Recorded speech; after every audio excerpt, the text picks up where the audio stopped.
तुम्ही जर लाडकी बहीण योजनेसाठी अर्ज केला असेल, सुरुवातीचे काही हप्ते आले असतील, परंतु आता काही दिवसापासून तुमचे हप्ते बंद झाले असतील. तुम्ही निकष पूर्ण करता, पूर्णपणे योजनेसाठी पात्र असाल, तर तुम्हाला काळजी करण्याची गरज नाही. कारण तुम्ही फक्त एक तक्रार नोंदवा. तक्रार 15 दिवसामध्ये रिझॉल्व्ह होते. तक्रार रिझॉल्व्ह झाल्यानंतर तुमचे मागचे हप्ते तसेच पुढचे हप्ते सुरळीतपणे पुन्हा येणं चालू होऊन जातं. याची तक्रार कशी नोंदायची, तक्रार नोंदायला किती वेळ लागतो, कशी नोंदायची, याचीच सर्व माहिती आपण आजच्या व्हिडिओमध्ये बघणार आहोत. नमस्कार, मी रामेश्वर आणि तुम्ही बघताय माहितीवाला. सर्वात प्रथम आपल्याला लाडकी बहीण योजना गुगलवरती सर्च करून घ्यायचं. सर्वात पहिला पर्याय मुख्यमंत्री माझी लाडकी बहीण योजना जो दिसतो त्यावरती आपल्याला सिलेक्ट करायचं आहे. या वेबसाईटची लिंक मी आपल्या व्हिडिओच्या डिस्क्रिप्शन बॉक्समध्ये देखील दिलेली आहे. त्या ठिकाणी देखील तुम्ही या पोर्टलवरती येऊ शकता. या ठिकाणी आल्यानंतर सर्वात प्रथम आपल्याला हेल्पलाईन टोल फ्री संपर्क क्रमांक 181 वरती आपल्याला कॉल करायचा आहे. आपल्याला त्या ठिकाणी त्यांना फोन करून सांगायचं की आपण पात्र असताना देखील आपले लाडके बहीण योजनेचे हप्ते बंद झालेले आहेत आणि डिटेल्स पूर्ण देऊन आपली तक्रार या ठिकाणी नोंदवायची. हा झाला आपला पहिला पॉईंट, ज्या ठिकाणून आपल्याला पूर्ण आपली तक्रार या ठिकाणी नोंदवून घ्यायची. सेकंड पॉईंट, आपल्याला परत अजून एक तक्रार नोंदायची आहे. या ठिकाणी अर्जदार लॉग इन हा जो पर्याय आपल्याला दिसतोय या ठिकाणी आपल्याला क्लिक करून घ्यायचं. या ठिकाणी आपल्याला मोबाईल नंबर, पासवर्ड आणि कॅप्चा टाकून लॉग इन करून घ्यायचं.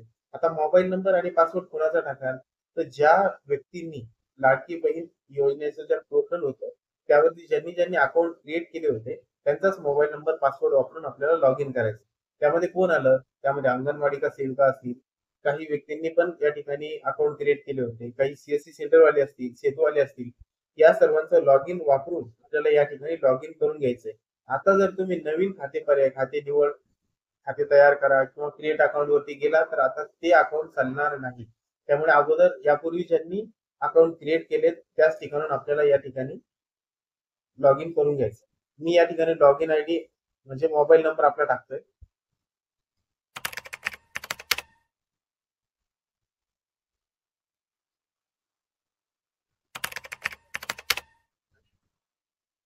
लॉग इन आयडी, पासवर्ड टाकल्यानंतर कॅप्चा व्यवस्थित टाकून घ्यायचं.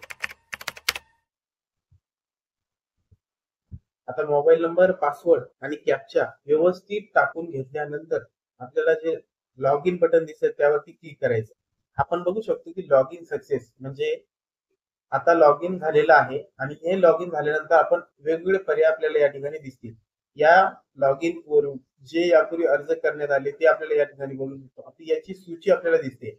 त्यामध्ये ऍप्लिकेंटचं नाव, application number, photo, application status, approved आहे, रिजेक्टेड आहे, व्हॉटएव्हर हे पूर्ण स्टेटस आपल्याला या ठिकाणी दिसणार.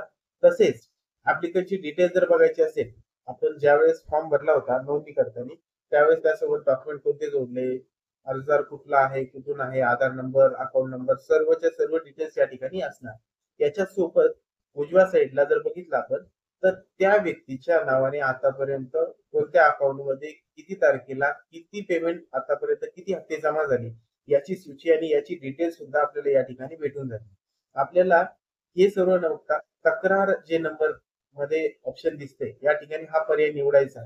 या पर्यायामध्ये आपण आता सध्या बघू शकतो की तक्रार सूचीमध्ये नो डेटा फाउंड आपल्याला दाखवत आहे. म्हणजे सध्या कुठलीही तक्रार या ठिकाणी नाहीये. आपल्याला आता तक्रार नोंदवायची. तक्रार नोंदवत असताना आपल्याला ऍड ग्रेव्हियन्स जे उजव्या साईडला ऑप्शन दिसेल, पर्याय दिसतोय त्यावरती क्लिक करायचंय. त्यावरती क्लिक केल्यानंतर तक्रार प्रकार मध्ये आपल्याला क्लिक करून घ्यायचंय. माय ऍप्लिकेशन आणि कंप्लेंट अगेन्स्ट अदर ऍप्लिकेशन असे दोन पर्याय आपल्याला उपलब्ध आहेत. माय ऍप्लिकेशनच्या ऐवजी आपल्याला नंबर 2 चा पर्याय चूज करायचा आहे.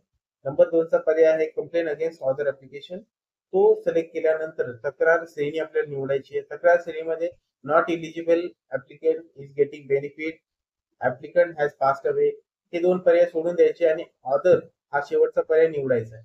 हा निवडल्यानंतर आपल्याला आता परत फिल कंप्लेंट डिटेल्स आपल्याला दिसेल.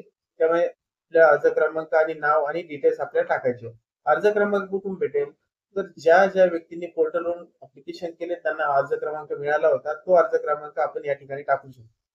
किंवा बाकीचा ज्यांनी नारी शक्ती ऍप वरून अर्ज केला होता त्यांचा अर्ज या ठिकाणून आपल्याला ऍप्लिकेशन करता येणार नाही. त्यांच्यासाठी एकतर helpline number, toll free number 181 वरती कॉल करणे, तिथून तक्रार नोंदवणे. सेकंड, तहसीलला जाणे आणि तहसीलवरून कंप्लेंट नोंदवणे.